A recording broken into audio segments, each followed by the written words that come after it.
øvelse 6 har vi primært fokus på at træne vores arme og vores brystmuskulatur.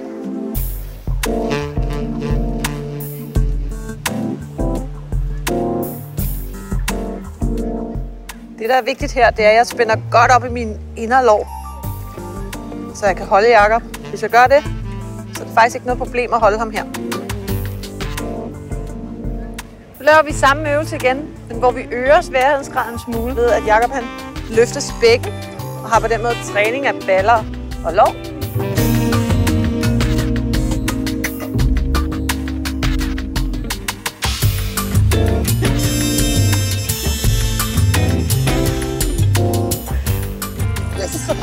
Jeg kan krabbe i det. Træning med din partner kan få sundhed, styrke og udholdenhed op på et højere niveau. Husk, øvelse gør mestre.